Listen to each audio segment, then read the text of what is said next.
¿Qué tal, queridos amigos? Vamos a hablar en este fin de semana de algo trascendente para la vida institucional del país, de la importancia de mantener la autonomía de los poderes de la Unión, como está registrado en el artículo 49 de la Constitución General de la República: poder legislativo, poder ejecutivo, poder judicial. Yo siempre pongo el legislativo por encima del ejecutivo porque, de acuerdo a la misma Constitución, la soberanía popular que reside original y esencialmente en el pueblo está representada precisamente por las cámaras, sobre todo la de diputados, que es la que representa de manera directa a quienes son pobladores de un determinado distrito. Representan a parte de la soberanía popular, cada diputado en su distrito.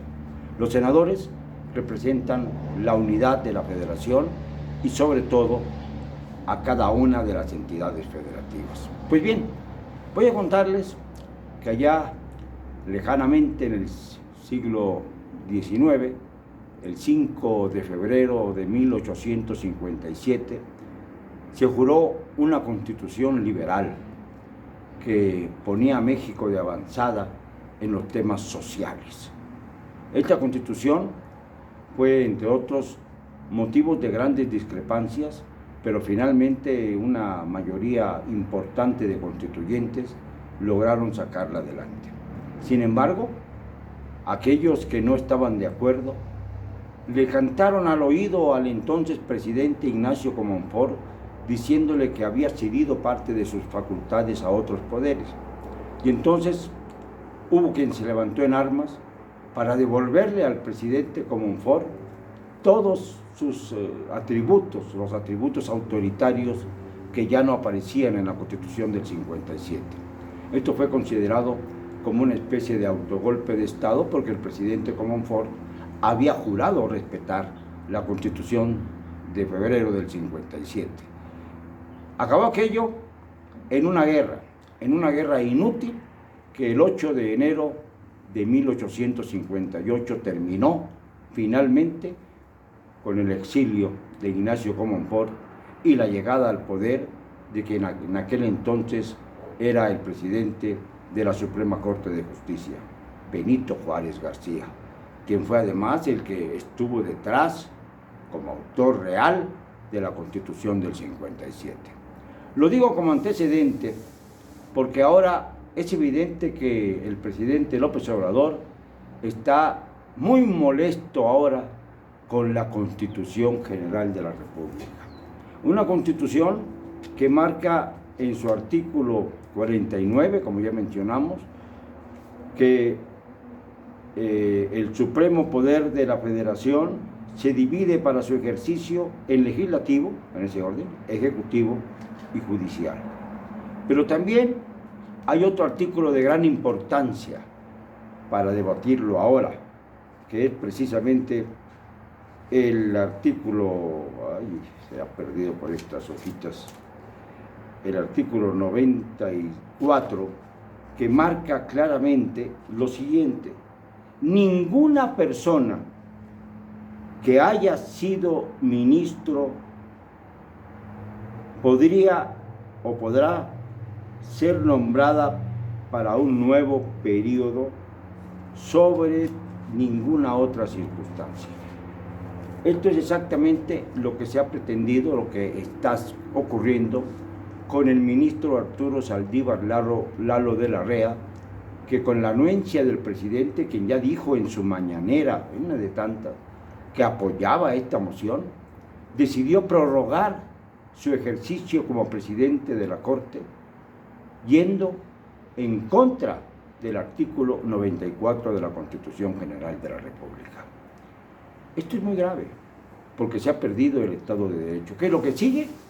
Pues que el presidente de la República se atreva a convocar a un Congreso Constituyente para hacerlo a modo y se niegue a respetar la Constitución que él mismo juró cumplir y hacer cumplir el 1 de diciembre de 2018. Sería un tanto cuanto lo que hizo Ignacio Comonfort al desconocer la Constitución sobre la que él había jurado. Esta vergüenza histórica de Comonfort y su consecuencia precisamente en la llegada de Juárez al poder, lo cual fue obviamente un beneficio para el país en cuanto que encontró con Juárez su institucionalidad, aunque después ocurrieran los sucesos tan terribles como la invasión austro-francesa que denigró a los países invasores y exaltó a la República Juarista. Pero más allá de este antecedente, lo importante es lo que está pasando hoy. Un presidente que se ha vuelto rebelde en contra de la Constitución y que apoya los actos inconstitucionales, como el del señor Saldívar, que pretende prorrogar 2 años más su presidencia en la Suprema Corte de Justicia de la Nación, infamando al artículo 94 de la Constitución. Y no es la primera vez.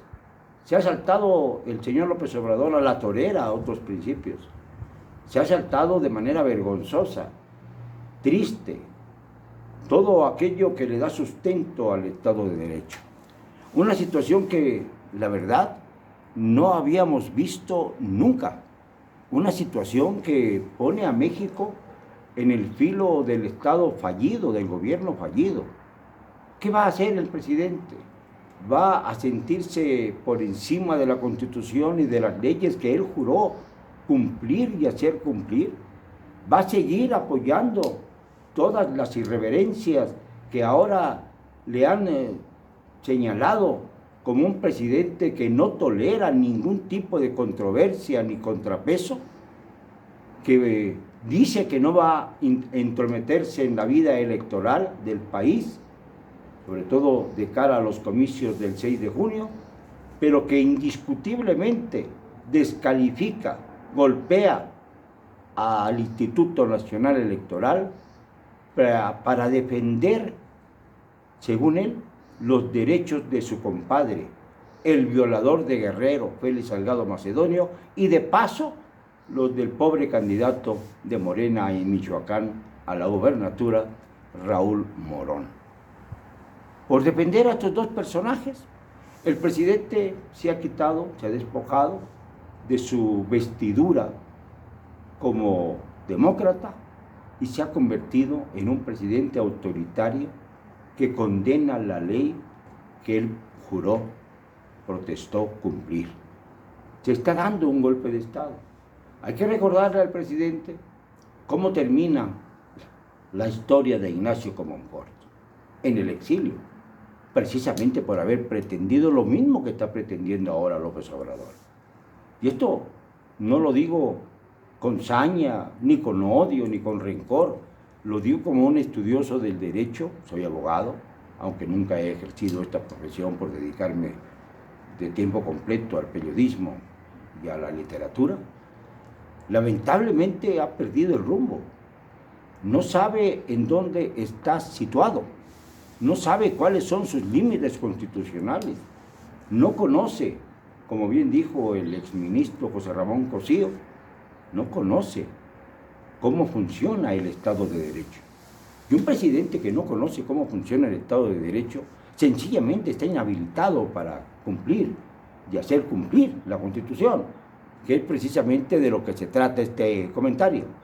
No podemos permitir que un mandatario se exceda de sus funciones creyendo que lo puede todo porque tuvo el respaldo, tuvo en julio de 2018 de 30 millones de votantes, muchos de los cuales están profundamente arrepentidos.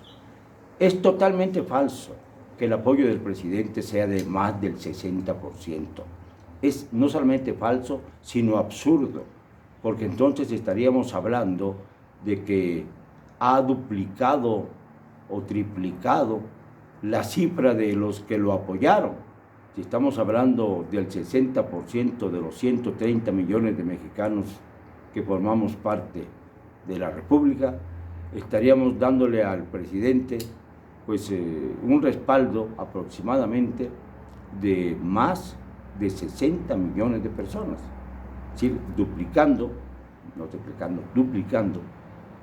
lo que supuestamente se recaudó como sufragios en julio de 2018. Y esto es absolutamente imposible, porque el malestar ha crecido. Y el llamado contundente es a tratar de evitar, a como dé lugar, que se revalide un régimen que no respeta la Constitución, que está queriendo construir un propio Estado autoritario y fascista bajo la circunstancia de que comenzó siendo democrático, para volverlo, como ha ocurrido en otras partes del mundo, como en Perú, como en Brasil, como en Argentina, en donde también se violentó la Constitución para perpetuar, Bolivia también, al jefe del Estado, mucho más allá de su periodo inicial. Esto ya no cabe duda, y me parece que es la más importante razón para evitar el voto por el partido en el poder. No se puede votar por Morena, hay que decirlo claramente, si se quiere salvar a México. Si se quiere salvar a México, hay que votar por cualquier otra opción, no les digo cuál, no me importa, pero no por Morena, porque Morena es el partido de un solo hombre, y ese solo hombre le ha fallado a México, ha escupido sobre los artículos que él juró obedecer y hacer cumplir, y sobre todo ha querido deteriorar la autonomía entre los poderes de la Unión, como ha deteriorado también la autonomía del Instituto Nacional Electoral. Perdóneme, no me van a callar, y lo digo con cero cobardía.